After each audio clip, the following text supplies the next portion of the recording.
thì mình snap ไป ចឹងទៅ តែ item នេះក៏មិនអត់និយាយទៅ item នេះខ្ញុំអស់ scroll មួយថ្ងៃចង់ពាក់អាវមួយណាក៏មានដែរអាវឃ្លុំអាវល្មិចក៏មានដែរគ្រប់បែបយ៉ាងខ្ញុំខំមានទៅដល់ចំនួន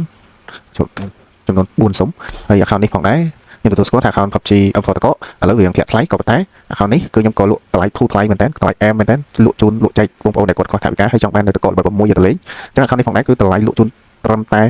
$47តែប៉ុណ្ណោះអែមណា account តក6នេះបាញ់ចាញ់ effect ហើយតកគឺភ្លឺចាញ់ចាំងបែបហ្នឹងហើយ account នេះឆាតមកឥឡូវគឺនៅក្នុង stock តែតិចទៀតប្រហែលជាលក់ចាញ់ព្រោះតម្លៃនេះគឺខ្ញុំលក់ធូរថ្លៃមែនតើជាមួយនឹង upgrade AWM ជាមួយនឹង M7 M24 យក20មាន DPS មានអីត្រឹមត្រូវនិយាយទៅមាន DP មាន snap ទៅចឹងទៅ តែ item នេះក៏មិនអត់និយាយទៅ item នេះខ្ញុំអស់ scroll មួយថ្ងៃចង់ពាក់អាវមួយណាក៏មានដែរអាវឃ្លុំអាវល្មិចក៏មានដែរគ្រប់បែបយ៉ាងហើយ skin មកវាមានប៉ុណ្ណេះអាចទទួលយកបានជាមួយនឹង skin ស្រោមមកគឺបែនតាអញ្ចឹងទៅហើយជាមួយនឹង skin កាភ្លើងមាន skin season មានអីតំណហើយតម្លៃ47ឡាយជូនទេឆាប់មកមានអ្នកគ្នាហ្នឹងហើយ account នេះផងដែរនៅក្នុង stock ទិញភ្លាមបានភ្លាមធានាសុវត្ថិភាពជូនអូខេបាយបាយជួបគ្នានៅវីដេអូក្រោយ Okay.